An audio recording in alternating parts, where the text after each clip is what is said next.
Selamat pagi, shalom semuanya saudara-saudari terkasih dalam Tuhan Yesus Kristus.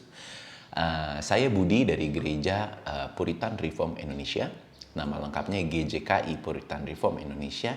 Kebenaran hari ini saya yang bisa sharing di Katekimus Heidelberg hari ke-30 alias Lord's Day 30. Sebelum kita mulai, mari kita semua berdoa.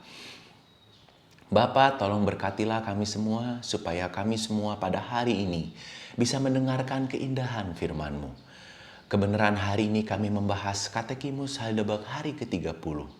Biarlah melalui kuasa Roh Kudus saja yang membuka hati dan pikiran kami, supaya kami bisa benar-benar mengerti esensi apa yang ada di firman-Mu, supaya kami bisa menjalankannya.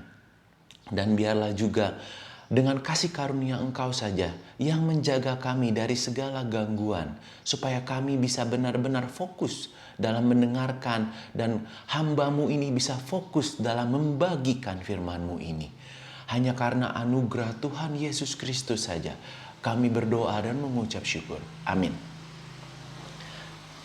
Sebelum saya mulai sharing, saya mau menegaskan bahwa Katekimus Heidelberg hari ke-30 ini sebenarnya itu sangat berat untuk saya sharing. Kenapa? Karena bahannya sangat berat. Bahkan saya sempat shock ketika pertama kali saya lihat bahannya. Wow, ini bahan sangat berat sekali. Bahan ini akan mengkritik beberapa saudara-saudara kita, ya, terutama saudara-saudara kita di Katolik Roma. Sebagai penegasan, kenapa saya bilang Katolik Roma? Karena ketika kita melakukan pengakuan iman rasuli, ketika kita bilang gereja yang kudus dan am, sebenarnya bisa diartikan juga sebagai gereja yang kudus dan Katolik. Am itu artinya Katolik, yang artinya kalau di Indonesia kan adalah universal. Jadi ketika kita ngomong gereja yang kudus dan am, dasarnya adalah kita ngomong gereja kita tuh gereja Katolik. Karena itulah keinginan Tuhan Yesus Kristus. Kita menjadi satu tubuh, berbeda-beda, beda fungsi, beda kegiatan, bahkan beda sekali bentuknya, tetapi satu tubuh di dalam Yesus, ya. Nah, kenapa saya nyebut Katolik Roma? Untuk penegasan aja bahwa inilah yang dilakukan di Gereja Katolik Roma. Kita mulai dengan pertanyaan pertama, ya. Hari ini tuh Katekimus Heidelberg hari ke-30 itu tuh alias Lord's Day 30 itu ada 3 pertanyaan. Dan pertanyaan pertama adalah yang paling berat. Mari kita bacakan. Apa beda antara perjamuan malam Tuhan dengan misa gereja Katolik? Perjamuan malam Tuhan ini sering dipanggil perjamuan kudus di gereja-gereja dengan aliran Protestan ataupun juga aliran lainnya yang bukan Roma Katolik, ya. Perjamuan kudus di luar negeri sampai sekarang masih dipanggil Lord's Supper.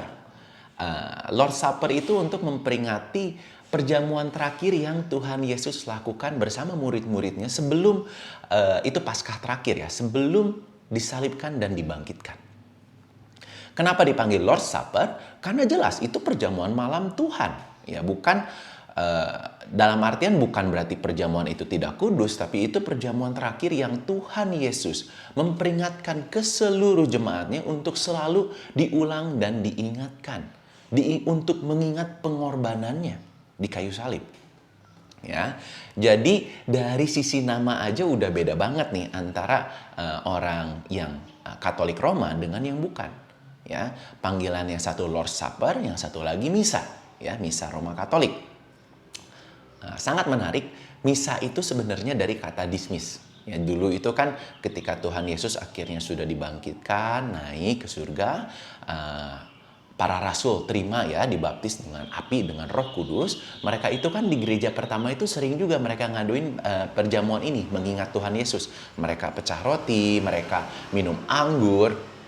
Dan akhirnya ketika sudah beres, mereka dismiss alias dibubarkan. Dan itu akhirnya kata dismiss itu berubah jadi misa. Dan itu jadi di gereja Katolik dipanggilnya misa. Ya, jadi dari sisi nama aja udah beda. Tapi kita lanjut. Menurut Bapak-Bapak Reformasi, apa sih? Jadi perlu mengerti. Heidelberg Catechism ini tuh dibikin oleh Bapak-Bapak Reformasi. Saya bacakan lagi ya perbedaannya. Apa beda antara perjamuan malam Tuhan dengan misa Gereja Katolik Roma? Jawabannya adalah perjamuan malam Tuhan menegaskan kepada kita bahwa kita telah beroleh pengampunan sempurna atas segala dosa kita oleh korban Yesus Kristus yang satu-satunya dan telah dipersembahkannya sendiri satu kali saja di kayu salib. Dan bahwa oleh Roh Kudus kita dijadikan anggota tubuh Kristus. Menurut tabiat kemanusiaannya, sekarang dia tidak ada lagi di atas bumi, tetapi di surga, di sebelah kanan Allah Bapanya. Dan dia ingin supaya di sana kita menyembahnya. Sedangkan misa Gereja Katolik Roma mengajarkan bahwa orang yang hidup dan yang mati tidak beroleh pengampunan dosa karena penderitaan Kristus, kecuali kalau Kristus tiap-tiap hari dikorbankan lagi bagi mereka oleh imam-imam misa. Dan bahwa Kristus dengan tubuhnya hadir berupa roti dan anggur. Karena itulah harus disembah dalam roti dan anggur itu. Sebab misa itu pada dasarnya tidak lain dan tidak bukan merupakan penyangkalan korban dan penderitaan Yesus Kristus yang satu-satunya dan penyembahan berhala yang terkutuk. Lihat, itu menurut bapak-bapak reformasi. Bahkan mereka mengutuk misa itu sebagai penyembahan berhala. Ya, nanti saya akan sharing banyak link di bawah, termasuk satu link dari Katekimus Heidelberg ini, dan 2 link dari sanggahan dari Gereja Katolik, dan juga link-link lainnya yang dibutuhkan dalam pembelajaran hari ini. Kenapa? Karena yang namanya kita, terutama orang yang ngakunya Puritan, udah gitu reform, itu sangat berat sekali. Kita itu sangat menekankan sekali terhadap kebenaran firman Tuhan, alias Alkitab.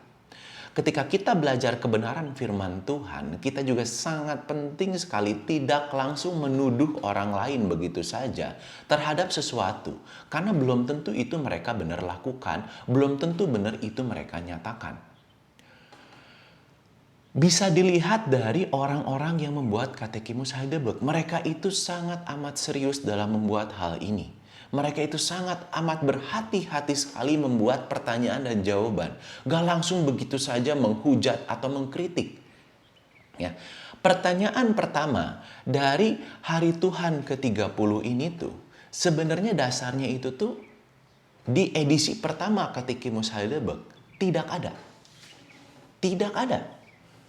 Benar-benar nggak ada aja. Jadi perlu mengerti, Katekimus edisi pertama Heidelberg ini tuh launchingnya itu di Februari 1563. Dan pertanyaan pertama ini tidak ada. Tapi kemudian mereka launching edisi kedua di Maret 1563. Hanya sebulan sesudah launching edisi pertama. Mendadak pertanyaan ini ada. Kenapa? Nggak pernah dijelaskan. Tetapi ada satu surat. Saya akan bacakan ya. Coba kita lihat. Satu surat, ya, satu surat yang dikirim dari Kaspar Olevianus. Ya, maaf, saya akan banyak stop karena saya tidak mau salah. Ini sangat penting sekali. Ada sesuatu yang mengkritik sangat tajam ke Gereja Katolik Roma. Kita tidak boleh sembarangan ngomong. Kita harus ada dasarnya. Jadi ada satu surat dari Kaspar Olevianus ke John Calvin. Seperti yang kita ketahui, John Calvin adalah salah satu bapak reformasi ya. Dan dia juga bapak orang Puritan juga. Kaspar Olevianus ke John Calvin di April 1563. Dia intinya berbicara bahwa di edisi pertama Jerman, Katekimus Heidelberg yang di launching di Februari 1563, itu tuh pertanyaan pertama yang barusan saya bacakan itu nggak ada. Tetapi dia menekankan kepada seluruh sinode untuk ada. Sinode seperti yang kita ketahui adalah perkumpulan dari gereja-gereja Protestan yang akhirnya orang-orangnya dipilih untuk memutuskan beberapa hal, ya, terutama doktrin. Nah, Kaspar Olevianus ini salah satu orang yang bikin Katekimus Heidelberg, dan dia ngomong ke John Calvin bahwa kita harus adakan, pertanyaan pertama ini harus kita munculkan, jangan ditutupi, ya. Dan banyak orang menduga kenapa mereka akhirnya mendorong banyak orang untuk muncul pertanyaan pertama yang kelihatannya menghujat gereja Katolik Roma ini karena adanya Council of Trent. Kalau tadi kan di gereja Protestan sinode, kalau misalnya di gereja Katolik Roma itu konsul. Sekarang bahkan mereka panggil Council of Vatican, ya. Tapi kalau zaman dulu bukan, namanya Council of Trent karena lokasinya di Trent, bukan di Vatikan, ya. Untuk menjawab dari tuduhan-tuduhan yang ada di Council of Trent. Seluruh keputusan Council of Trent ini linknya pun akan saya sharing di bawah. Tidaklah adil kalau saya hanya bacakan sebagian dari keputusan mereka, terus sebagian itu tuh kita highlight, terus kita jadikan hujatan, karena isinya itu enggak semuanya itu menghujat bapak-bapak reformasi. Banyak isinya itu baik. Nanti silakan dibaca di bawah, ya. Oke, saya akan bacakan beberapa keputusan dari Council of Trent. Sekali lagi ini hanya sebagian kecil. Tapi beberapa keputusan itu mereka panggil kanon. Ya, saya akan bacakan kanon nomor 2 dan nomor 3 dari Council of Trent yang kemungkinan besar mendorong bapak-bapak reformasi memunculkan jawaban dan pertanyaan nomor 80 dari hari ke-30 di Katekismus Heidelberg. Ya. Saya bacakan kanon nomor 2 dari Council of Trent. Jika ada orang-orang yang berkata, karena Yesus mengatakan, lakukanlah hal ini untuk mengingat saya. Ini adalah ucapan Yesus di perjamuan terakhir, ya. Dengan begitu menyatakan bahwa Yesus itu tuh tidak menyuruh baik rasulnya maupun pastor sesudah rasul tersebut untuk selalu menawarkan tubuh dan darah Yesus. Ingat, ini jadi tadi perbedaan pertama, saya ulang dulu ya supaya benar-benar paham. Buat orang Protestan, buat orang reformasi saat itu, ketika kita akhirnya makan dan minum lagi roti dan anggur, itu tuh sebagai perlambang tubuh Yesus, pengingat pengorbanan, pengingat kebangkitan Tuhan Yesus. Tapi buat orang Katolik Roma itu bukan pengingat, tetapi itu adalah benar-benar tubuh, itu benar-benar darah. Dan ini di kanon nomor 2 ini ditekankan bahwa ini benar-benar tubuh, ini benar-benar darah. Yang kita harus korbankan lagi. Ya, kalau nggak diterima itu sebagai benar-benar tubuh dan benar-benar darah, di kanon nomor 2 ini semua orang yang nggak terima, khususnya adalah tentu bapak-bapak reformasi, mereka dipanggil anatema. Anatema ini kalau diterjemahin paling akurat itu disebut, mungkin orang yang langsung paham itu murtad. Orang yang bukan hanya melawan agama tapi melawan Tuhan. Luar biasa ya, maksudnya penekanannya. Mereka disebut orang murtad. Ya, sekali lagi. Oke. Jadi kanon nomor 2 menegaskan bahwa semua orang yang tidak menerima bahwa tubuh dan juga darah Yesus itu harus selalu dikorbankan, itu orang murtad. Ada kanon nomor 3. Saya akan bacakan ya. Siapapun juga yang menyatakan bahwa pengorbanan di misa hanyalah sebagai rasa syukur dan juga sebagai peringatan saja terhadap pengorbanan Tuhan Yesus di salib, tetapi bukan sesuatu yang harus kita ulang untuk keuntungan, maksudnya bukan keuntungan dalam artian untuk bisa kita nikmati ulang pengorbanan Yesus, itu harus disebut anatema lagi. Jadi kalau tadi di kanon nomor 2 menegaskan bahwa harus diterima bahwa ini adalah beneran tubuh dan beneran darah, di nomor 3 diingatkan bahwa ini tuh harus terus diulang. Pengorbanan ini tuh harus terus diulang. Tidak boleh hanya sebagai peringatan. Sedangkan seperti yang tadi saya udah bilang, buat orang reformasi, buat orang Protestan yang sering dipanggil reformasi atau Protestan, kita ini hanya sebagai pengingat, sebagai pengulang, sebagai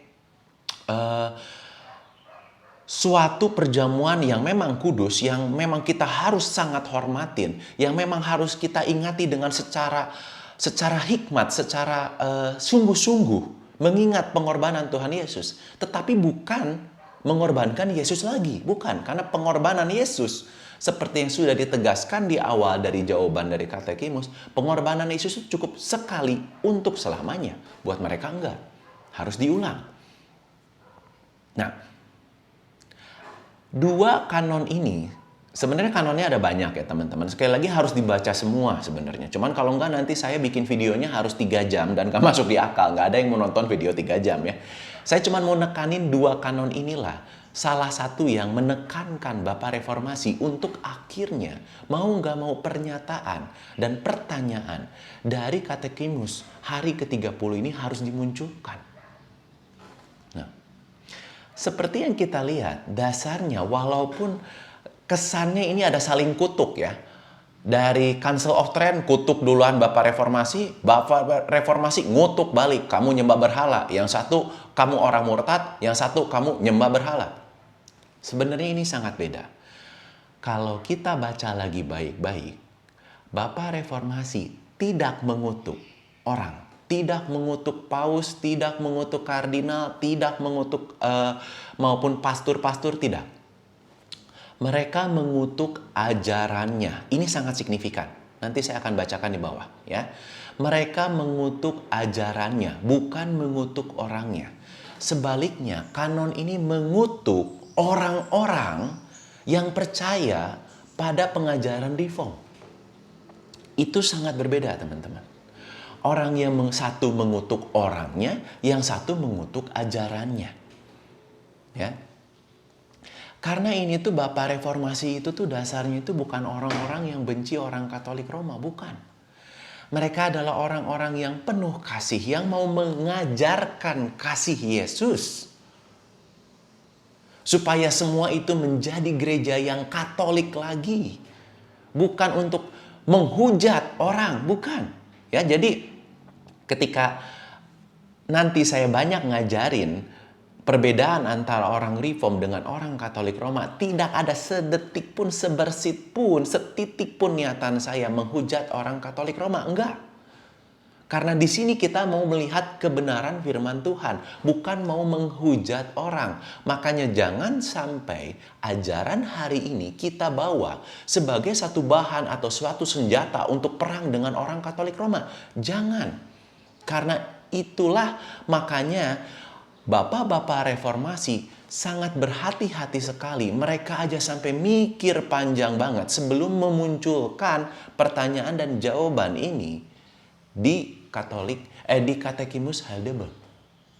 Bahkan kalau misalnya dilihat sejarahnya, pertanyaan pertama ini tuh direvisi 4 kali, teman-teman. Ya, di 4 kali mereka revisi karena kelihatan banget ini suatu yang berat buat mereka. Mereka berhati-hati sekali dalam menulis. Yang barusan saya bacakan adalah revisi terakhir yang sudah disahkan di tahun 1975. Bayangin, direvisi terus tuh. Ya, dari tahun 1563 sampai ke 1975. Oke, kita lanjut. Nah, sebelum saya lanjut, sebenarnya Gereja Vatikan itu juga udah bikin pernyataan terbaru. Yang linknya juga akan saya kasih di bawah. Tadi kan Council of Trent, sekarang Council of Vatikan ya, udah bikin pernyataan baru. Mereka menekankan beberapa hal. Ya, saya akan bacakan karena mudah-mudahan penekanan dari Gereja Vatikan ini juga bisa membawa kita menjadi satu tubuh lagi ya. Sekali lagi saya bukan di satu sisi bukan menghujat, di satu sisi yang lain bukan lagi promosi ya Gereja Katolik Roma, tapi saya pengen fair. Semua yang mereka bicarakan kita harus bacakan. Sekarang saya akan bacakan keputusan dari Gereja Katolik Roma yang terbaru. Keputusan nomor 1358 ya dari Gereja Katolik Roma. Yang menyatakan bahwa oleh karena itu kita harus mempertimbangkan Ekaristi, maksudnya Ekaristi adalah tentu misa Katolik Roma, sebagai satu rasa syukur dan pujian kepada Bapa, Allah Bapa, sebagai peringatan pengorbanan Tuhan Yesus Kristus dan pengorbanan tubuhnya. 2, untuk merasakan kuasa Kristus melalui firman-Nya dan Roh-Nya. Nah, yang keputusan berikutnya, mengenai Ekaristi, yaitu keputusan nomor 1359 dari Katolik Roma di Vatikan, menyatakan bahwa sakramen alias misa yang mereka lakukan terhadap keselamatan yang diperoleh melalui Yesus Kristus di kayu salib juga merupakan peringatan pujian terhadap pengorbanan untuk seluruh ciptaannya, di mana Ekaristi pengorbanan ini adalah untuk seluruh ciptaan yang dicintai oleh Allah, untuk disampaikan, untuk diberikan kepada Allah Bapa melalui pengorbanan dan kebangkitan Yesus Kristus. Sehingga gereja Yesus Kristus harus selalu mengorbankan dan melakukan pujian terhadap seluruh yang telah dilakukan Yesus Kristus terhadap Allah Bapa, karena ini begitu indah, begitu baik untuk seluruh ciptaan dan seluruh manusia. Bisa dilihat di sini dua keputusan ini aja menunjukkan bahwa Gereja Katolik Roma itu tuh sebenarnya itu tujuan akhirnya adalah untuk menikmati pengorbanan Yesus Kristus. Untuk mengingatkan kita bahwa Yesus Kristuslah yang menjadi korban ke Allah Bapa. Bukan lagi kambing domba, bukan lagi manusia lain yang tidak sempurna, tapi Yesus Kristus. Dan juga mereka pun memperingati ini sebagai peringatan. Jadi gak semua pemahaman mereka itu tuh salah, teman-teman. Jadi jangan ketika kita berusaha menunjuk ke mereka itu bahwa seluruh pemahaman mereka itu salah. Bahkan oleh karena itu juga makanya saya harus kasih satu contoh. Contoh mengapa Bapak Reformasi tetap menulis dan bahkan menegaskan bahwa itu tuh salah misa mereka itu. Nah, untuk melihat apakah misa mereka itu salah atau enggak, tentu kita nggak bisa lihat hanya dari keputusan mereka, baik di Council of Trent maupun di Council of Vatican. Kita harus lihat realnya, kenyataannya misa mereka itu kayak gimana. Supaya netral, saya tidak akan memberikan contoh misa yang terjadi di Indonesia. Ini suatu misa yang terjadi di tahun 2000 dan bisa dilihat di YouTube. Tepatnya itu adalah di Oktober 3 tahun 2000. Misa ini tuh dilakukan di Montreal Notre Dame Basilica, yaitu di Kanada, untuk kematian dari Perdana Menteri mereka Trudeau. Kalau ada yang sadar, Perdana Menteri sekarang pun namanya Trudeau. Maaf, saya nggak tahu itu anaknya, ponakannya, atau siapanya. Tapi ini adalah untuk memperingati mantan Perdana Menteri Trudeau juga di Kanada yang meninggal. Dan ini misanya. Kalian semua bisa lihat di YouTube. Misanya itu berlangsung dengan hikmat dan dipimpin oleh Kardinal Turcotte. Ya, di situ bisa kelihatan pola misa dari Gereja Katolik Roma. Ya. Nomor satu, pertama-tama kardinal itu tuh memberikan suatu korban di altar. Seperti yang kita ketahui di Gereja Katolik Roma, pusat dari gereja itu tuh sebenarnya altar yang mereka korbankan. Nah, tentu yang mereka korbankan ini bukan kambing domba dan tepung eva, bukan kayak gitu lagi ya teman-teman. Yang mereka korbankan adalah roti dan anggur. Pertama-tama, Kardinal Turcotte akan bertingkah laku seperti imam di masa-masa zaman Israel dulu. Dia korbankan dulu roti dan anggur ini, minta ampun untuk dosa dia dulu. Minta ampun untuk dosa dia sebagai pastor, sebagai kardinal, sebagai imam. Ya, minta ampun dulu nih. Apa yang dia omongkan? Dia itu ngomong seperti begini. Biarlah pengorbanan yang kami lakukan, biarlah korban yang kami berikan pada hari ini diterima olehmu, maksudnya oleh Allah ya. Dan kami juga meminta supaya roti dan anggur ini menjadi suci dengan kuasa Roh Kudus. Nah, dan supaya mereka menjadi tubuh dan darah dari anakmu, Tuhan kami Yesus Kristus. Nah, lihat di sini ketika dia korbankan, dia itu sebenarnya memohon supaya bukan hanya dosanya diampuni, memohon juga supaya roti dan anggur ini disucikan, berubah menjadi tubuh dan darah Yesus Kristus melalui kuasa Roh Kudus. Nah, baru sesudah ini dikorbankan di altar, baru dia memanggil jemaatnya untuk datang dan memberikan roti dan menjadi tubuh Yesus sebenarnya, memberikan anggur yang menjadi darah Yesus sebenarnya kepada jemaat. Ya, yang mereka sebut, mereka lakukan communion bahasa Inggrisnya ya.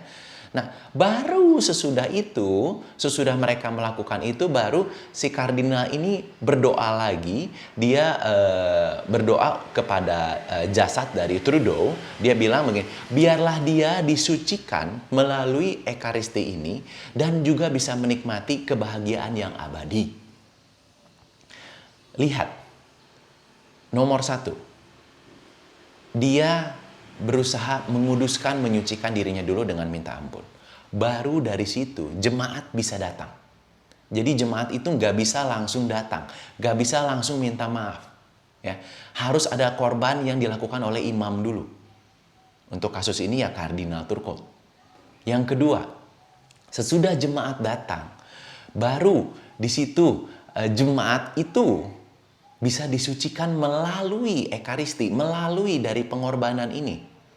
Ya, jadi nggak melalui Tuhan Yesus langsung, tetapi melalui pengorbanan ulang tubuh dan darah Kristus. Sengaja saya ngambil contoh di dunia modern yang bisa kalian lihat di YouTube. Supaya jangan dikirain misa yang mereka lakukan ini dibuat-buat. Enggak. Inilah misa yang dilakukan pada dasarnya di seluruh gereja Katolik Roma, di seluruh dunia. Mereka selalu melakukan hal ini, gak hanya di misa kematian. Misa biasa pun seperti ini dasarnya itu. Dasarnya adalah setiap kali mereka melakukan komuni, mereka harus menyucikan roti dan anggurnya untuk menjadi sebenar-benarnya tubuh dan darah Yesus. Kenapa saya menekankan hal ini? Karena nanti saya mau kasih lihat beberapa perbedaan. Ya.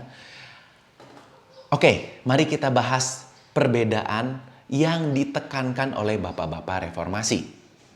Nomor satu tadi sebenarnya saya udah bilang di awal banget, bapak reformasi itu menekankan bahwa dari sisi kata pun itu udah sangat beda. Yang satu Lord's Supper, yang satu Catholic Pope Mass. Ya, jadi Katolik Pope Mass, Pope itu paus maksudnya ya. Jadi misa Katolik Roma, yang satu lagi adalah perjamuan malam Tuhan. Itu beda pertamanya itu ya, beda dari sisi penamaan. Nomor dua yang mau kita bahas adalah mengenai jabatan imam yang barusan saya tekankan sekali di kejadian yang dilakukan oleh Kardinal Turcot ketika misa kematian dari Perdana Menteri Turcot Perdana Menteri di Kanada ya. Oke. Dari yang mereka lakukan memperlihatkan bahwa nomor dua perbedaannya adalah mereka itu masih ada jabatan imam ya, penghubung antara Allah Bapa dengan umatnya.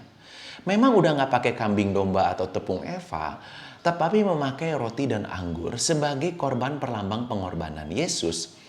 Yang kalau kita perlambang nih ya, orang Protestan itu perlambang, mereka itu bukan perlambang, menjadi tubuh dan darah sebenarnya. Ini tuh menjadi masalah. Karena kalau kita benar-benar percaya pada Tuhan Yesus Kristus, kita itu berarti harus percaya juga pada firman-Nya, pada Alkitab. Kita nggak boleh terima begitu aja pernyataan seseorang. Mau itu paus, mau itu pendeta, mau itu kardinal, mau itu budi. Alias saya, nggak boleh. Semua pernyataan mereka, kalau kita benar-benar orang reform, kalau apalagi kita nyatakan kita orang puritan, harus selalu kita cek kebenarannya di firman Tuhan. Mari kita baca. Kita akan baca Ibrani pasal 7 ayat 24 sampai 25. Ya, Ibrani pasal 7 ayat 24 sampai 25. Yang tulisannya seperti begini. Karena itu ia sanggup juga menyelamatkan dengan sempurna semua orang yang oleh dia datang kepada Allah. Sebab ia hidup senantiasa menjadi pengantara mereka. Jadi bukan hanya pengorbanannya sudah sempurna, tetapi Yesus juga senantiasa menjadi pengantara kita. Jadi nggak perlu imam lagi. Dan nggak perlu dikorbanin terus lagi. Ya kan? Sadar nggak bahwa di kanon Roma itu harus dikorbanin terus. Dan juga ada suatu imam, mau itu paus kek, kardinal kek, atau pastor kek, yang menjadi perantara dulu ke Tuhan. Jelas-jelas di Ibrani 7, ayat yang 24-25, bukan hanya menyelamatkan secara sempurna, tetapi senantiasa menjadi pengantara. Di sini sudah jelas bahwa kita nggak perlu imam lagi dan nggak perlu ngorbanin Yesus terus-menerus. Itu jelas, ya. Terus kita akan baca lagi, lanjut. Ibrani 10 ayat ke-14. Yang bicara seperti begini. Sebab oleh satu korban saja ia telah menyempurnakan untuk selama-lamanya mereka yang ia kuduskan. Maksudnya ia itu tentu Tuhan Yesus, ya. Sekali lagi saya bacakan. Sebab oleh satu korban saja ia telah menyempurnakan untuk selama-lamanya mereka yang ia kuduskan. Jadi ini jelas juga, gak perlu diulang-ulang. Pengorbanan Yesusnya gak perlu dikorbankan lagi. Sehingga ketika kita melakukan Lord's Supper alias perjamuan kudus, kita ini untuk menguatkan, mengingatkan iman kita kepada Yesus bahwa dia sudah mengorbankan dirinya untuk menyelamatkan kita.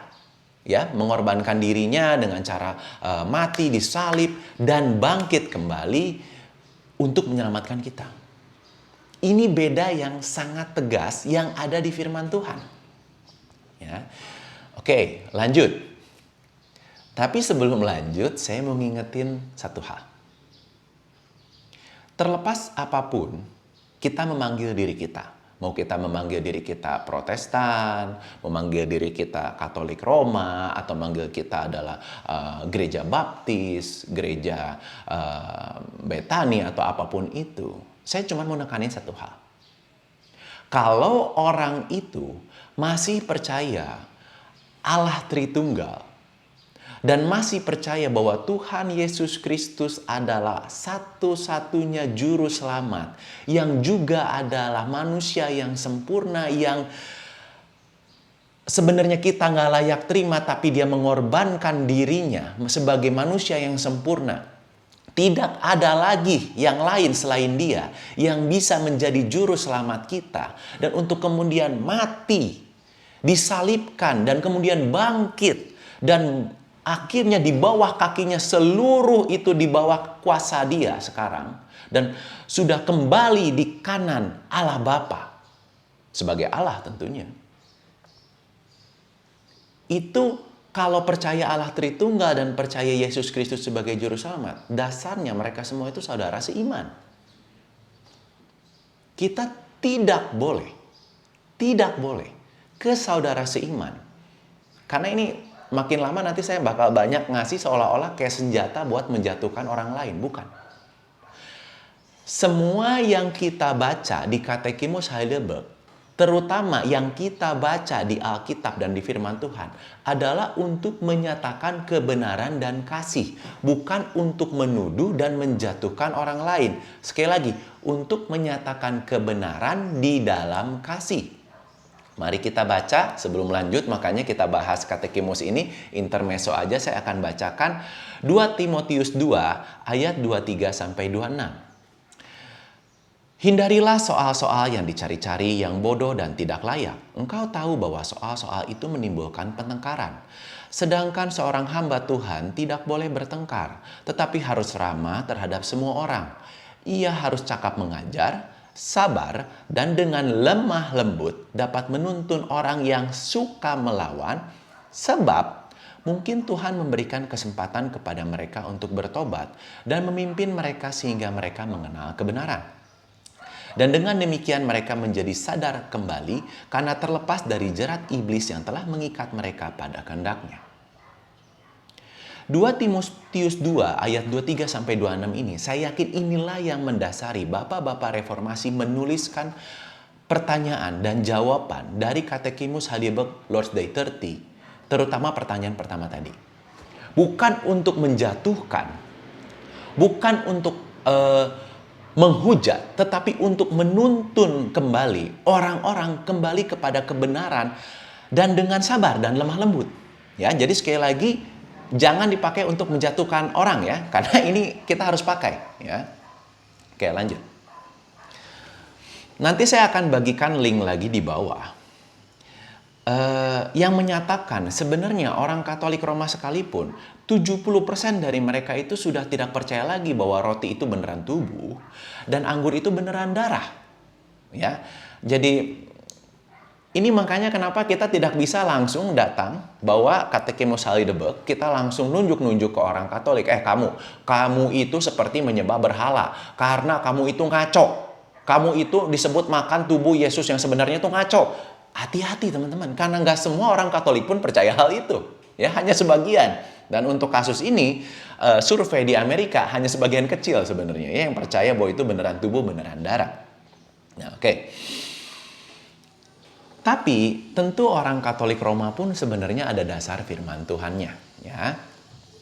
Kalau tadi kita udah bacakan dasar firman Tuhan yang menyatakan bahwa pengorbanan Yesus itu cukup sekali untuk selamanya dan sudah sempurna sehingga dia menjadi imam besar kita. Sekarang kita akan bahas mengenai yang tadi saya udah tekankan berulang-ulang mengenai tubuh dan darah sebenarnya. Dari mana sih ayat itu mereka panggil? Orang Katolik Roma seneng banget pakai Yohanes pasal 6. Untuk selanjutnya saya benar-benar berharap seluruh jemaat sudah buka Alkitab karena kita akan bulak-balik Yohanes pasal 6. Ya, saya akan bacakan. Orang Katolik Roma sering banget pakai ayat ini. Pasal Yohanes pasal 6 ayat yang ke-53 sampai 55. Maka kata Yesus kepada mereka, "Aku berkata kepadamu, sesungguhnya jikalau kamu tidak makan daging anak manusia dan minum darahnya, kamu tidak mempunyai hidup di dalam dirimu. Barang siapa makan dagingku dan minum darahku, ia mempunyai hidup yang kekal, dan aku akan membangkitkan dia pada akhir zaman. Sebab dagingku adalah benar-benar makanan, dan darahku adalah benar-benar minuman." Ayo, ini ada tulisannya teman-teman. Pasal 55. Sebab dagingku adalah benar-benar makanan dan darahku adalah benar-benar minuman. Nah, loh, ini benar-benar. Ini siapa yang ngomong? Yesus loh yang ngomong, ya. Ini yang menjadi dasar orang Katolik Roma dan masuk di akal ya kalau hanya baca ayat ini. Tetapi sebenarnya kalau kita juga sadar, ayat ini juga kita nggak mungkin baca secara harafiah. Kenapa? Di sisi yang lain, betul Yesus bilang begitu. Bahwa dagingnya benar-benar makanan, darahnya benar-benar minuman. Tetapi sadar nggak? Ini Yesus ngomong ketika dia masih hidup. Bukan ketika dia sudah dibangkitkan kembali. Bukan, ini ketika masih hidup. Ya. Jadi nggak mungkin dong saat itu juga Yesus ngomong, "Yuk sini kamu, detik ini juga makan daging saya, detik ini juga hisap darah saya." Nggak mungkin. Nggak ada orang yang waras, mau agama manapun, menganggap bahwa detik itu juga dia harus menjadi orang kanibal dan makan dan minum darah Yesus. Nggak mungkin. Nah, cuma nanti ada keberatan biasanya dari orang Katolik Roma. Mereka akan ngomong bahwa, oh enggak, itu kan Yesus ngomong gitu adalah sebagai persiapan untuk nanti kalau dia udah disalibkan dan dibangkitkan kembali. Terbukti lagi mereka akan ngomong, dilihat aja dari ayat yang ke-66. Ya. Dari ayat yang ke-66. Karena di ayat 66 ada tulisan seperti begini. Mulai dari waktu itu banyak murid-muridnya mengundurkan diri dan tidak mengikuti dia. Karena syok disuruh makan dagingnya dan disuruh minum darahnya. Tuh lihat buktinya kata orang Katolik Roma. Ketika muridnya meninggalkan dia nggak berusaha menjelaskan lagi. Nah cukup ini saya rasa penjelasan dari mereka pun kita harus tanggapi dengan sangat serius. Ya, kita harus tanggapi pakai firman Tuhan lagi tentunya. Jangan pakai nafsu ya teman-teman ya. Makanya sebelum kita menanggapi ucapan ataupun pernyataan dari Yohanes 6 yang tadi barusan saya bacakan, kita harus kembali dulu ke Markus 4 ayat 10 sampai 12 karena ini akan menjadi landasan dalam kita menjawab ya. Markus 4 ayat ke-10 sampai 12. Ketika ia sendirian, pengikut-pengikutnya dan ke-12 murid itu menanyakan dia tentang perumpamaan itu. Jawabnya, "Kepadamu telah diberikan rahasia kerajaan Allah. Tetapi kepada orang-orang luar, segala sesuatu disampaikan dalam perumpamaan. Supaya sekalipun melihat, mereka tidak menanggap, sekalipun mendengar, mereka tidak mengerti, supaya mereka jangan berbalik dan mendapat ampun. Wow, ini perkataan sangat keras. Tetapi jelas bahwa tidak seluruh yang Yesus katakan itu tuh pakai bahasa asli, tapi pakai perumpamaan. Maksudnya tidak pakai bahasa yang jelas, pakai perumpamaan. Kenapa? Sudah dijelaskan tadi. Karena untuk orang-orang luar memang sengaja nggak mau dikasih tahu, supaya nggak ngerti, supaya nggak bisa tahu, supaya bahkan tidak bisa diampunin. Ini sangat penting. Jadi kalau kita sekarang sudah dipanggil jadi percaya, kita harus bersyukur karena nggak semua orang itu dibikin jadi ngerti firman Tuhan, ya. Nah, makanya kita akan baca ya. Sekarang kita akan baca. Kita baca Yohanes lagi untuk menjawab pernyataan dari orang Katolik Roma mengenai Yohanes 6. Sebenarnya jawabannya itu sendiri ada di Yohanes 6. Kita akan baca Yohanes pasal 6 ayat 63 sampai 65. Yaitu ini sebelum banget orang-orang itu pergi ya. Kita harus sanggah dulu kenapa murid-murid itu pada pergi itu kenapa? Apakah karena disuruh makan badan Yesus atau karena hal lain? Kita baca ya. Ayat yang 61. Yesus yang di dalam hatinya tahu bahwa murid-muridnya bersungut-sungut tentang hal itu, berkata kepada mereka, "Adakah perkataan itu menggoncang imanmu? Dan bagaimanakah jikalau kamu melihat Anak Manusia naik ke tempat ia sebelumnya berada?" Berarti Yesus menyatakan dirinya akan naik ke surga ya. Rohlah yang memberikan hidup. Daging sama sekali tidak ada berguna. Tidak berguna. Perkataan-perkataan yang kukatakan kepadamu adalah roh dan hidup. Tetapi di antara kamu ada yang tidak percaya. Sebab Yesus tahu dari semula siapa yang tidak percaya dan siapa yang akan menyerahkan dia. Lalu ia berkata, sebab itu telah kukatakan kepadamu, tidak ada seorang pun datang kepadaku kalau Bapa tidak mengaruniakan kepadanya. Ini pernyataan sangat keras teman-teman. Saat itu, ketika sehabis Yesus ngomong bahwa harus makan tubuh dan darahnya, Yesus juga menyatakan bahwa dia akan naik ke surga dan bahwa sebenarnya daging dia yang barusan dia sebut tuh nggak ada guna. Yang guna itu adalah di pasal 63, di ayat 63 sangat jelas sekali bahwa perkataan-perkataan yang kukatakan kepadamu adalah roh dan hidup. Itu yang pentingnya. Dan bahwa murid-murid dia itu tuh ada yang gak percaya. Di sini murid-murid sangat amat shock dan sangat amat saya yakin tersinggung. Karena udah ngikut Yesus lama, tapi disebut orang-orang yang tidak percaya. Bahkan orang-orang yang akan menyerahkan dia. Seperti yang kita ketahui akhirnya ada Yudas yang menyerahkan Tuhan Yesus ya ke kayu salib. Tetapi di sini Yesus itu bukan nunjuk satu orang, tetapi menunjuk murid-murid yang mengikuti dia. Waktu itu nggak hanya 12 murid, banyak murid yang mengikuti dia. Terutama sesudah Yesus membagikan roti dan ikan menjadi banyak, itu banyak sekali orang mengikuti dia. Walaupun niatannya hatinya tuh nggak sempurna. Banyak yang ingin cari makan, banyak yang ingin menikmati mujizatnya, tapi tidak menikmati ajarannya. Dan menikmati kekerasan dari ajaran Yesus. Ya. Di sini cukup jelas bahwa murid-murid meninggalkan Yesus bukan karena disuruh makan, tetapi disebut orang-orang tidak percaya. Ya, jadi kita bisa menyanggah dulu dari yang ayat 66 itu bukan karena disuruh makan darah dan tubuhnya. Baru kita sanggah yang sebelumnya. Dari ayat yang barusan juga. Kita akan baca ulang ayat yang 63 ya. Ayat 63 mengatakan bahwa rohlah yang memberikan hidup. Daging sama sekali tidak berguna. Nah ini kan ada kayak kontroversi ya teman-teman ya. Baru aja disuruh makan daging. Baru aja disuruh minum darah. Tapi sekarang Yesus ngomong daging itu nggak ada guna. Kenapa? Karena yang seperti tadi di Markus 4 ayat 10 sampai 12. Nggak semua orang itu dikasih dengan kata yang jelas. Sebagian itu dikasih dengan perumpamaan. Jadi kalau kita harus membaca, kita harus makan daging Yesus, harus minum darah Yesus, kita itu harus mengerti Yesus pun sudah menjelaskan di ayat 63 ini, yang berguna itu tuh bukan makan dagingnya, tapi perkataan-perkataannya, yaitu firman-Nya, yaitu Alkitab. Perkataan-perkataan yang kukatakan kepadamu adalah roh dan hidup. Jadi ketika kita makan, ketika kita perjamuan kudus, kita makan darah Kristus, kita minum darah Kristus sebagai pengingat. Kita tuh harus makan roh dan hidup, makan firman-Nya. Kita harus mengingat, merasakan, mengerti, dan percaya pada Tuhan Yesus Kristus melalui firman-Nya. Firman-Nya itu adalah roh, firman-Nya adalah roh dan hidup. Adalah roti dan anggur, ya.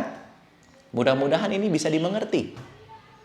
Jadi kita tidak benar-benar makan daging, kita tidak benar-benar minum darah, tetapi seperti yang Yesus katakan, kita harus roh dan hidup, yaitu adalah firman-Nya, ya, membaca, mengerti, percaya akan perkataan Yesus.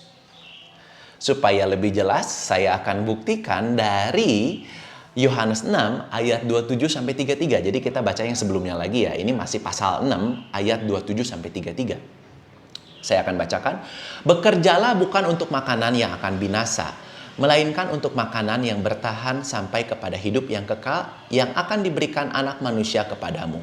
Sebab dialah yang disahkan oleh Bapa Allah dengan materainya. Lalu kata mereka kepadanya, apakah yang harus kami perbuat supaya kami mengerjakan pekerjaan yang dikehendaki Allah? Jawab Yesus kepada mereka. Ini apa ya yang dikehendaki Allah ya, jawaban Yesus.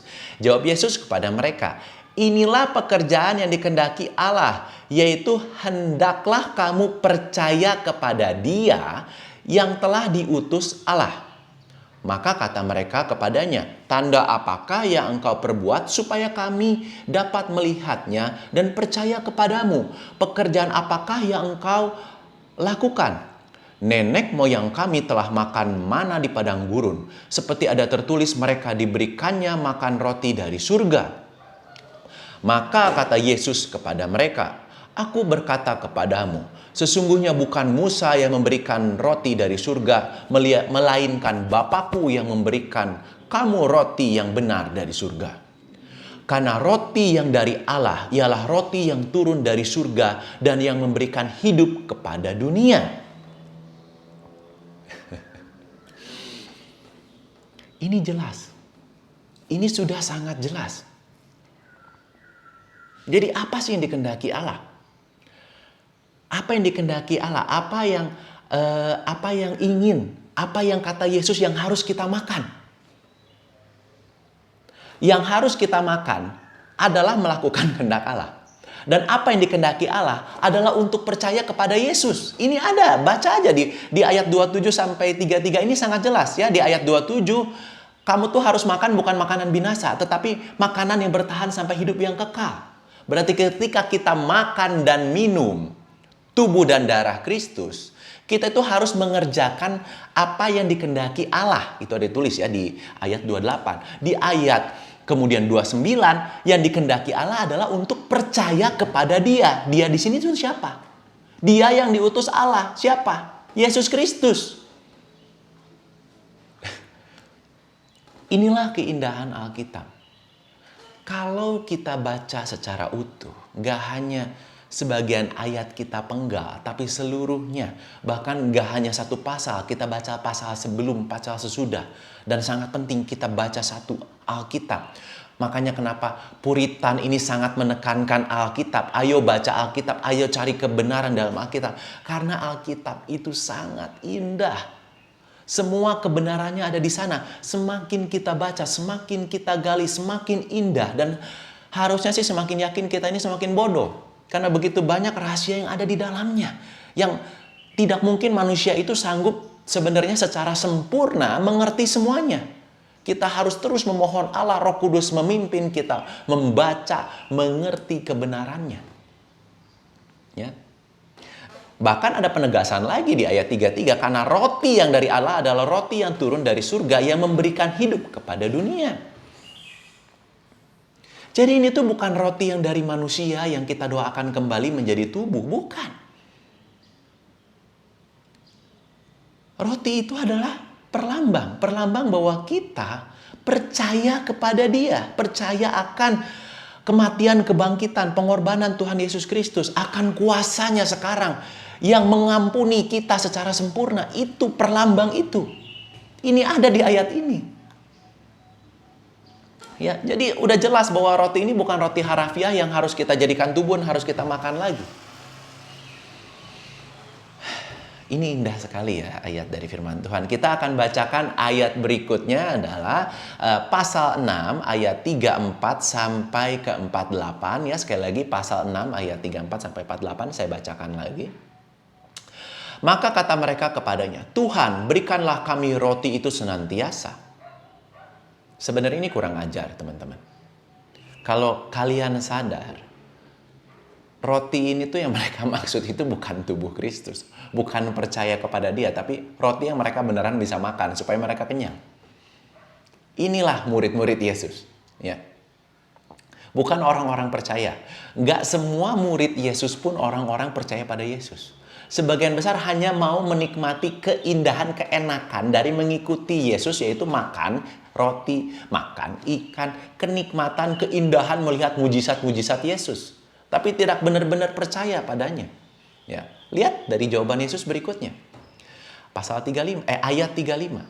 Kata Yesus kepada mereka, Akulah roti hidup. Barang siapa datang kepadaku, ia tidak akan lapar lagi. Barang siapa percaya kepadaku, ia tidak akan haus lagi.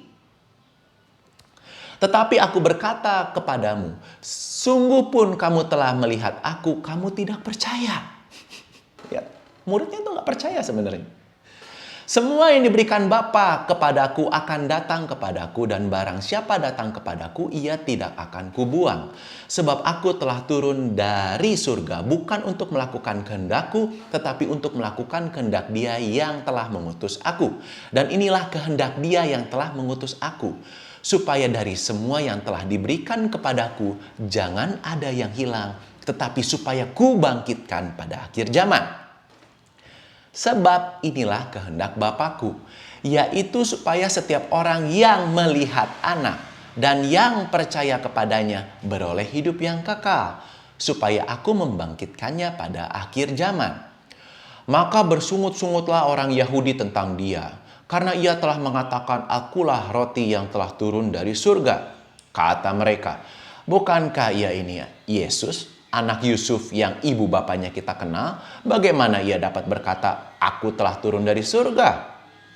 Jawab Yesus kepada mereka, Janganlah kamu bersungut-sungut. Tidak ada seorang pun yang datang kepadaku, jikalau ia tidak ditarik oleh Bapa yang mengutus aku. Dan ia akan kubangkitkan pada akhir zaman. Ada tertulis dalam kitab nabi-nabi, dan mereka semua akan diajar oleh Allah. Dan setiap orang yang telah mendengar dan menerima pengajaran dari Bapa datang kepadaku. Hal itu tidak berarti bahwa ada orang yang telah melihat Bapa. Hanya Dia yang datang dari Allah. Dialah yang telah melihat Bapa. Aku berkata kepadamu, sesungguhnya barang siapa percaya, ia mempunyai hidup yang kekal. Akulah roti hidup. Ini menekankan lagi bahwa pada dasarnya, di situ pun udah jelas. Ada orang Yahudi yang salah mengerti, karena ini perumpamaan. Kok disuruh makan daging sama darahnya, ini maksudnya gimana? Dibagi-bagi pun nggak akan cukup, jumlah kita banyak. Apa kita disuruh jadi kanibal? Dan ini kan cuma anak Maria, anak Yusuf. Kita kenal, dia tahu, dia mah lahir di Nazaret. Mereka bahkan nggak tahu ya, mereka lahir di Bethlehem. Dia lahir di Bethlehem. Terus, juga murid-muridnya juga salah paham, malahan minta, Tuhan kami minta roti ya untuk dimakan.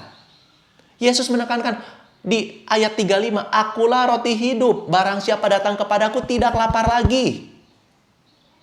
Dan di situ juga dijelaskan, dan percaya kepadaku ia tidak akan haus lagi. Jadi kalau kita makan roti, berarti kita disuruh datang kepada Yesus. Datang kepada Yesus, gimana caranya sekarang? Baca firman-Nya. Lakuin kehendaknya. Itu ada. Ya, jadi untuk kita datang pada Yesus, kita harus baca firman dan melakukan firman yang sudah Tuhan Yesus bicarakan. Gak hanya perjanjian lama, gak hanya perjanjian baru, tapi juga perjanjian lama. Karena seluruh Kitab yang baik perjanjian lalu, baru maupun perjanjian lama, semuanya merujuk pada Yesus.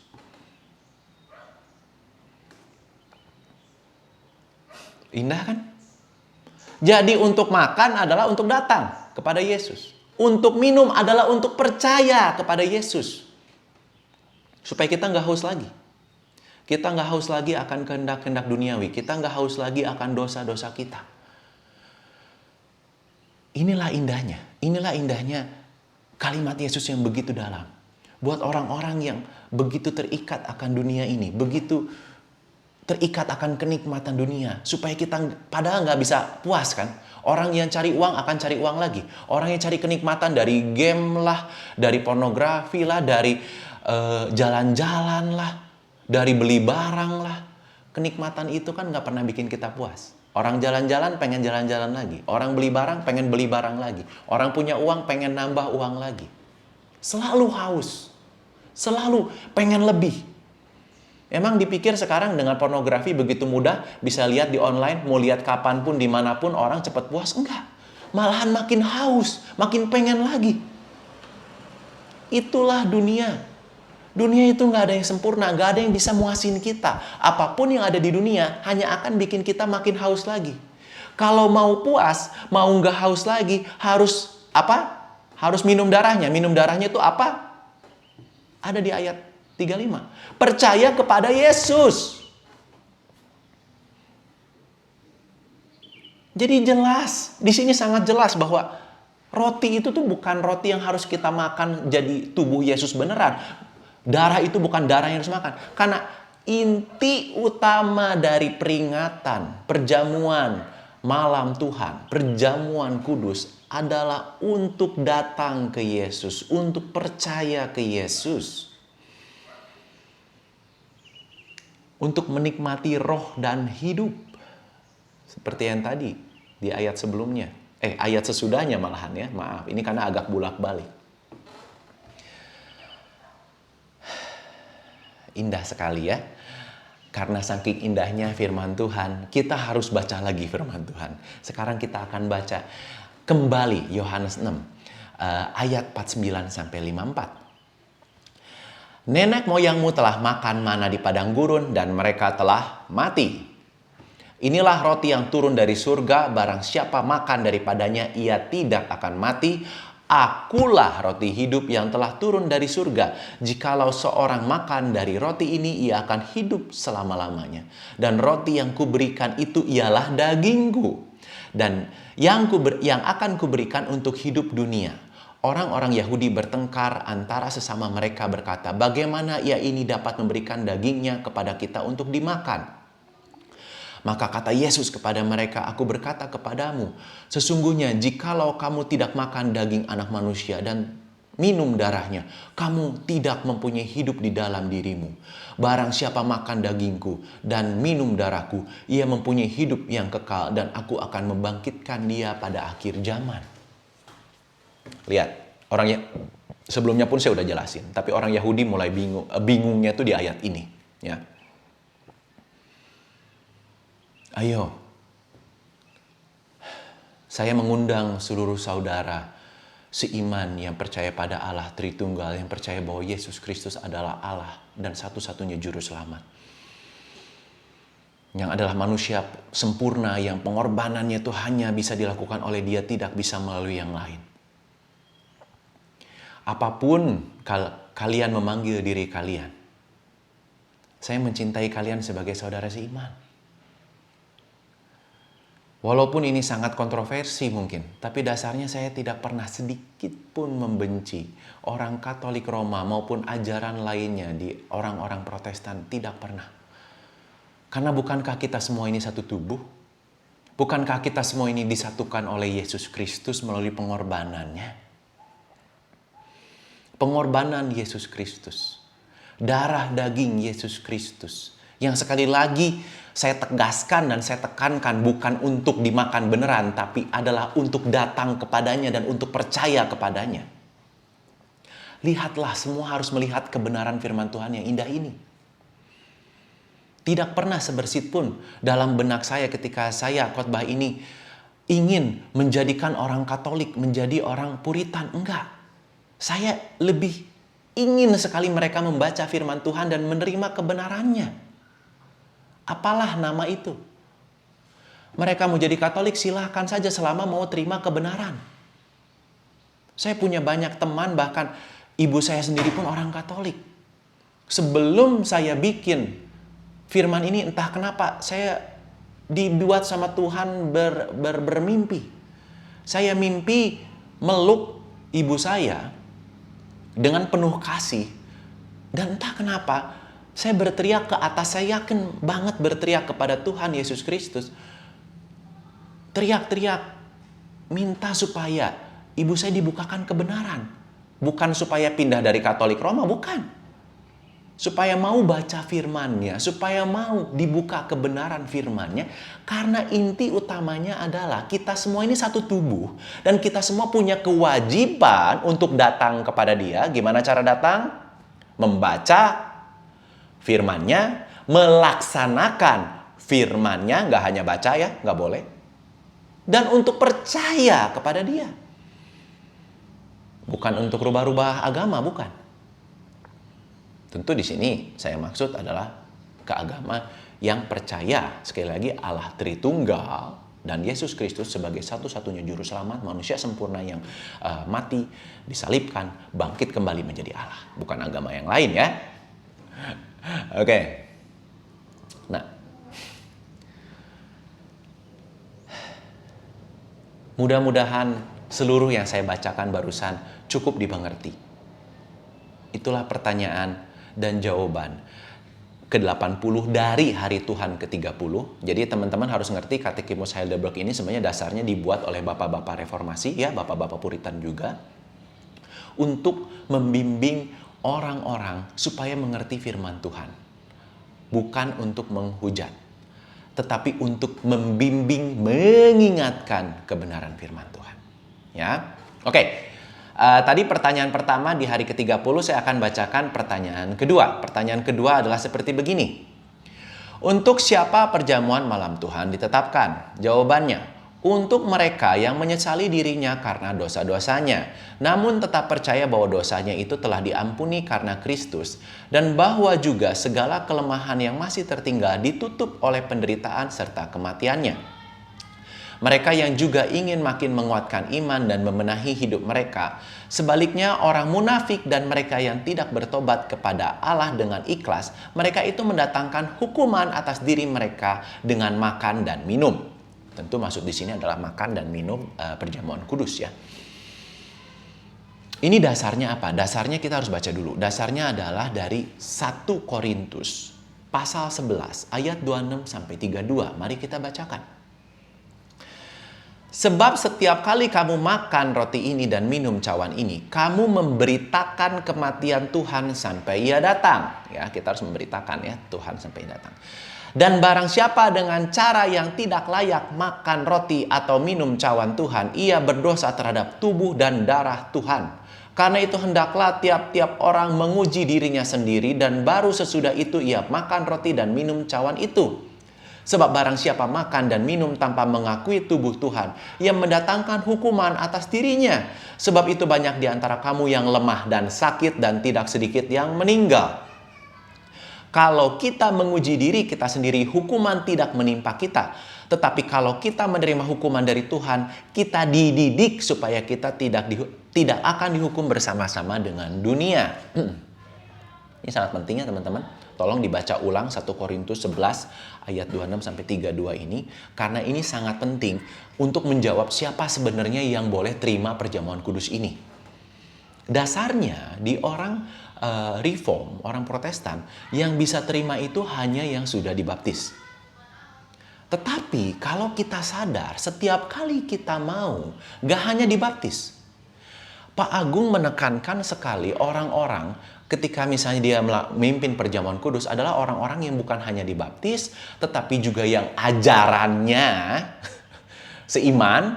Balik lagi ya, seiman ini berarti Allah Tritunggal mereka terima, Tuhan Yesus Kristus adalah satu-satunya juru selamat, dan Allah bukan manusia doang, ya, dan Allah Tritunggal, ya gitu ya.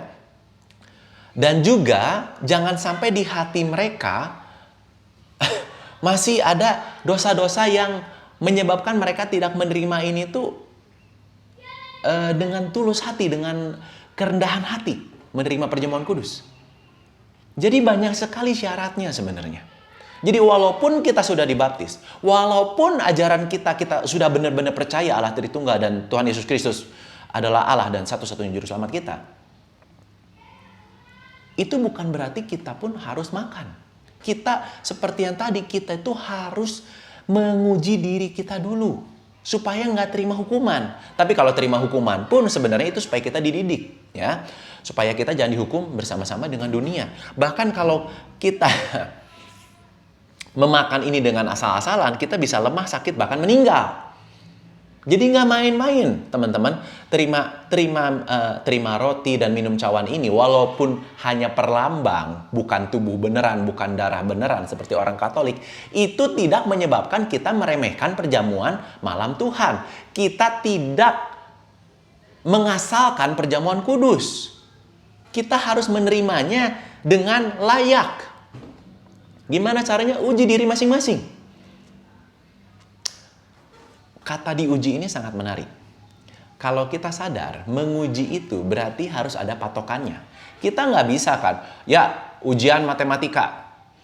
Semua orang ngisi, semua orang merasa benar, semua orang merasa 10. Itu kadang orang baca Alkitab tuh kayak gitu. Jadi semua orang merasa benar sendiri, semua orang merasa dirinya nilainya 10. Padahal dalam baca firman, kita tuh harus sadar, kita itu banyak nggak ngertinya sebenarnya.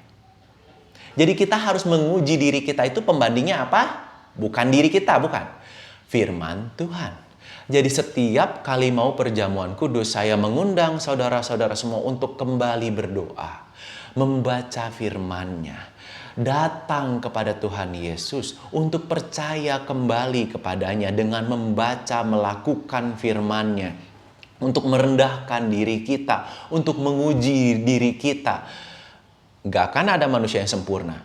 Tapi kita wajib menguji diri kita dilandaskan dengan firman Tuhan. Jadi betul kita tidak akan pernah nilai 10 ya kalau kita menguji diri kita melawan disandingkan dengan firman Tuhan. Tetapi kita wajib menguji diri kita. Wajib benar-benar beriman, percaya, datang dan percaya pada Tuhan, baru kita boleh terima perjamuan kudus.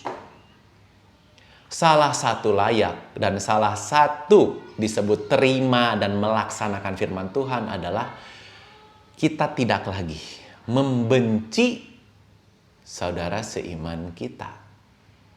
Itu yang sering disebut ketika perjamuan kudus di orang-orang reform, ya, di orang-orang Puritan terutama. Bila di hati kita masih ada benci atau dendam pada saudara, lebih baik kita ke mereka, ampuni mereka dulu, ampuni diri kita sendiri juga, minta ampun terhadap diri kita, terhadap Tuhan juga, karena udah dendam, baru kita terima perjamuan kudus. Lihat, nggak sembarangan. Jadi jangan sampai perjamuan kudus di hati kita masih mau maki-maki, maaf yang barusan orang Katolik Roma. Ya jangan ya, nanti kita nggak bisa terima perjamuan kudus. Saya benar-benar berharap sekali lagi semua ini tidak dipakai sebagai senjata, tapi dipakai untuk menyatakan kebenaran dan kasih. Ya. Oke, pertanyaan ketiga yang terakhir. Pertanyaan ketiga, apakah mereka yang dalam hal pengakuan iman dan hidupnya ternyata bertindak sebagai orang tidak percaya dan fasik diizinkan turut serta dalam perjamuan kudus? Jawabannya, tidak. Karena dengan demikian perjanjian Allah dinajiskan dan murkanya dibangkitkan atas seluruh jemaat. Oleh karena itu, gereja Kristen wajib mengucilkan mereka dengan mempergunakan kunci-kunci kerajaan surga sesuai dengan penetapan Kristus dan rasul-rasulnya sampai mereka itu terbukti telah membenahi hidupnya. Jadi bukan hanya kita harus menguji diri kita waktu meminum dan makan, ya, makan roti sebagai perlambang dari tubuh, minum anggur sebagai perlambang dari darah. Kita nggak hanya harus menguji kita pun harus tahu apakah orang-orang ini bertindak sebagai orang-orang fasik. Nah, pernyataan ini sangat keras betul ya, tapi pernyataan ini tentu dasar firman Tuhannya ada dan kita akan baca Dasar firman Tuhannya adalah nomor satu, kita akan baca dari Matius 7 ayat yang ke-6. Saya bacakan. Matius 7 ayat ke-6. Jangan kamu memberikan barang yang kudus kepada anjing dan jangan kamu melemparkan mutiaramu kepada babi supaya jangan diinjak-injaknya dengan kakinya lalu ia berbalik mengoyak kamu. Di sini jelas, ya, nggak boleh tuh. Lanjut. Saya akan bacakan 1 Korintus 10 ayat 21 sampai 23. 1 Korintus 10 ayat 21 sampai 23, demikian. Kamu tidak dapat minum dari cawan Tuhan dan juga dari cawan roh-roh jahat. Kamu tidak dapat mendapat bagian dalam perjamuan Tuhan dan juga dalam perjamuan roh-roh jahat. Atau maukah kita membangkitkan cemburu Tuhan? Apakah kita lebih kuat daripada Dia? Segala sesuatu diperbolehkan, benar, tetapi bukan segala sesuatu berguna. Segala sesuatu diperbolehkan, benar, tetapi bukan segala sesuatu membangun. Kalau kita baca 1 Korintus pasal 10 ini sebelumnya adalah membahas orang-orang yang menyembah, dasarnya itu masih menyembah berhala. Ya. Orang-orang yang masih menyembah berhala, orang-orang tertentu itu benar-benar nggak boleh terima perjamuan Tuhan. Karena dasarnya dia tidak percaya. Mana mungkin orang yang benar-benar percaya pada Allah Tritunggal? Mana mungkin orang yang benar-benar percaya pada Yesus? Sekali lagi, percaya pada Yesus adalah datang kepada Dia dan percaya pada Dia. Itu nggak mungkin. Kita masih nyembah berhala. Nggak mungkin. Itu berarti nggak benar-benar percaya. Itu bukan murid Yesus. Itu nggak boleh terima perjamuan kudus. Ya. Jadi nggak boleh turut serta, tuh nggak boleh sama sekali. Makanya kenapa tadi saya bilang di awal juga, Pendeta Agung, Pak Agung maksudnya, selalu ngomong bahwa yang orang-orang yang seiman, yang benar-benar percaya yang boleh ambil. Kalau kamu, ya saya percaya Yesus sih, tapi saya juga percaya sih pada Allah yang lain. Atau ya saya percaya pada Yesus sih, tapi saya juga masih nyembah berhala yang lain. Itu nggak boleh terima. Cuman mungkin nggak kedengaran atau nggak kelihatan, barusan saya nelen ludah. Karena apa sih orang yang disebut menyembah berhala? Mari kita baca ya. Kita baca 1 Korintus 5 ayat 11 sampai 13. Jadi sebelum 1 Korintus 10 semuanya udah dijelaskan. 1 Korintus 5 ayat 11 sampai 13. Tetapi yang kutuliskan kepada kamu ialah supaya kamu jangan bergaul dengan orang yang sekalipun menyebut dirinya saudara. Ia adalah orang cabul, kikir, penyembah berhala, pemfitnah, pemabuk, atau penipu. Dengan orang yang demikian janganlah kamu sekali-kali makan bersama-sama. Sebab dengan wewenang apakah aku menghakimi mereka yang berada di luar jemaat? Bukankah kamu hanya menghakimi mereka yang berada di dalam jemaat? Mereka yang berada di luar jemaat akan dihakimi Allah. Usirlah orang yang melakukan kejahatan dari tengah-tengah kamu. Ayat-ayat inilah yang menyebabkan bapak-bapak reformasi, bapak-bapak puritan bikin pernyataan super keras. Ya, hari ke-30 ini isinya tuh keras semua. Keras semua. Yang pertama kita harus menghujat, ya, bukan menghujat lah. Saya akan bacakan yang lagi ya, yang pertanyaan pertama jawabannya itu adalah kita itu harus menyatakan. Kita harus menyatakan bahwa itu tuh penyangkalan terhadap penderitaan Yesus Kristus, bahkan penyembahan berhala yang terkutuk ya yang dilakukan oleh di Misa Katolik Roma.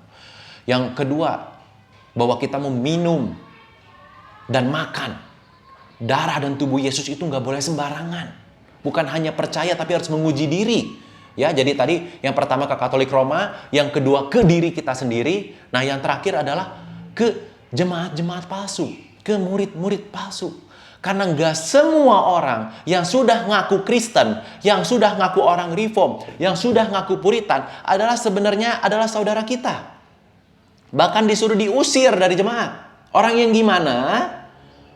Wow, orang yang cabul, kikir, penyembah berhala, pemfitnah, pemabuk, penipu. Gak boleh sekali-kali kita makan bareng dia. Jadi untuk kasus perjamuan kudus, kita gak boleh makan perjamuan kudus bersama mereka, alias mereka gak boleh terima.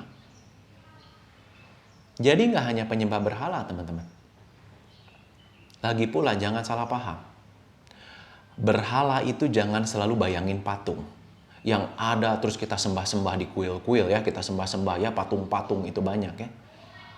Berhala adalah segala sesuatu yang kita pandang melebihi Allah. Segala sesuatu yang kita lebih nikmati daripada Allah. Apa contohnya? Banyak. Kemarin Pak Agung ngadain doa bersama ya. Di hari Sabtu diingatkan sama beliau. Ya, orang ini disuruh doa susah ya kepada Tuhan. Padahal kalau 90% mereka itu alasannya sama, karena sibuk, karena nggak ada waktunya. Mereka habisin 90% buat apa? Buat kerja, ya. Mereka lebih menikmati kerja, lebih menikmati main, lebih menikmati kenikmatan duniawi ini dibandingin doa pada Tuhan. Itu berhala. Dan saya nggak menuduh orang lain. Saya sendiri pun ada salahnya. Saya pun ada masanya. Ada saatnya. Saya lebih mengutamakan yang lain daripada Allah. Dan itu penyembahan berhala. Dan ingat, gak hanya orang penyembah berhala. Orang cabul, orang kikir, pemfitnah, pemabuk, dan penipu pun gak boleh. Tapi seperti yang tadi udah dibacakan oleh saya, dasarnya itu bukan kita usir gak boleh makan, tetapi kita harus melihat sampai mereka membenahi hidupnya, ya kita terima kembali mereka sebagai saudara sebenarnya. Membenahi dalam artian apa? Dalam artian harus kembali, hanya percaya, hanya datang dan percaya kepada Allah Tritunggal, kepada Tuhan Yesus Kristus. Yang mau membenahi hidupnya untuk tidak jadi orang cabul, tidak jadi orang kikir, tidak jadi penyembah berhala dan seterusnya. Yang benar-benar mau menikmati persekutuan dengan Tuhan.